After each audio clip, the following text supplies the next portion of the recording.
Clip number 1114۔ اس clip میں آپ قرآن پاک کی سورہ روم کی آیت نمبر 3 سے 5 کی تلاوت، ترجمہ اور تفسیر قرآن صراط الجنان سماعت فرمائیں گے۔ بسم اللہ الرحمن الرحیم۔ ترجمہ، اللہ کے نام سے شروع جو نہایت مہربان رحمت والا ہے۔ فی ادنی الارض وهم من بعد غلبهم سیغلبون فی بضع سنین للہ الامر من قبل ومن بعد ویومئذ یفرح المؤمنون بنصر اللہ ینصر من یشاء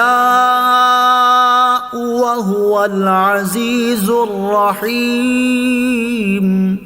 ترجمہ، قریب کی زمین میں اور وہ اپنی شکست کے بعد ان قریب غالب آ جائیں گے چند سالوں میں۔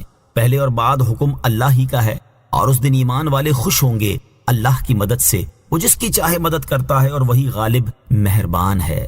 فی ادنی الارض، قریب کی زمین میں۔ اس آیت اور اس کے بعد والی آیت کے ابتدائی حصے کا خلاصہ یہ ہے کہ شام کی سرزمین میں رومی مغلوب ہو گئے جو فارس سے قریب تر ہے، اور رومی اپنی شکست کے بعد انقریب چند سالوں میں ایرانیوں پر غالب آ جائیں گے جن کی حد 9 سال ہے۔ مشہور روایت کے مطابق رومیوں کے مغلوب ہونے کے 7 سال بعد ہی رومی ایرانیوں پر غالب آ گئے تھے۔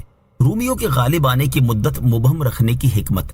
یہاں آیت میں رومیوں کے غالب آنے کی معین مدت ذکر نہیں کی گئی۔ اس کی حکمت بیان کرتے ہوئے علامہ احمد ساوی رحمۃ اللہ تعالی فرماتے ہیں، آیت میں رومیوں کے غالب آنے کی مدت کو اس لیے مبہم رکھا گیا تاکہ کفار ہر وقت روب میں رہیں اور ان کے دلوں میں خوف بیٹھا رہے۔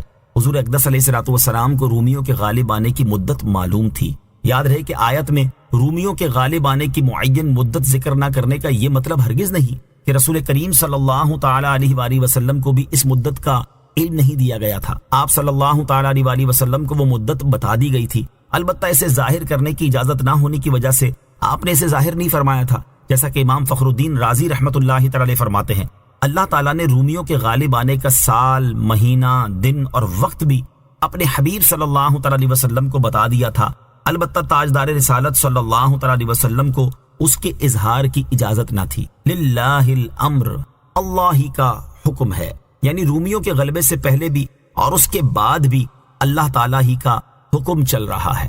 مراد یہ ہے کہ پہلے فارس والوں کا غلبہ ہونا اور دوبارہ رومیوں کا غالب ہو جانا، یہ سب اللہ تعالیٰ کے حکم، ارادے اور اس کی قضاء و قدر سے ہے، کیونکہ جنگ میں جو مغلوب ہو جائے تو وہ کمزور ہو جاتا ہے، اور کمزوری کے بعد دوبارہ غالب آ جانا اس بات کی دلیل ہے کہ اس کا غلبہ اس کی اپنی طاقت و قوت کے بلبوتے پر نہیں، کیونکہ اگر ایسا ہوتا تو وہ پہلی بار ہی مغلوب نہ ہوتا۔ وَيَوْمَئِذٍ يَفْرَحُ الْمُؤْمِنُونَ، اور اس دن ایمان والے خوش ہوں گے۔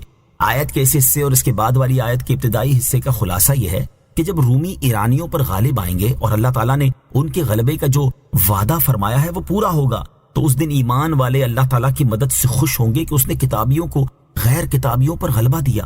بعض مفسرین نے فرمایا کہ اللہ تعالیٰ کی مدد سے مراد یہ ہے کہ مسلمانوں نے کفار کو رومیوں کے غالب آنے کی جو خبر دی تھی وہ سچی ثابت ہوئی۔ چنانچہ ایک روایت کے مطابق جب بدر کے دن مسلمان مشرکوں پر غالب ہوئے تو انہیں خوشی ہوئی، اور اسی دن رومیوں کے غالب آنے کی خبر ملنے پر بھی مسلمان خوش ہوئے۔ اور ایک روایت کے مطابق صلح حدیبیہ کے موقع پر رومی ایرانیوں پر غالب آئے، اور بیعت رضوان کے دن جب مسلمانوں کو اس کی خبر ملی تو وہ خوش ہوئے۔ صلو علی الحبیب صلی اللہ تعالی علی محمد صلی اللہ تعالی وسلم۔ مجھے اپنی اور ساری دنیا کی لوگوں کی اصلاح کی کوشش کرنی ہے انشاءاللہ عز و جل۔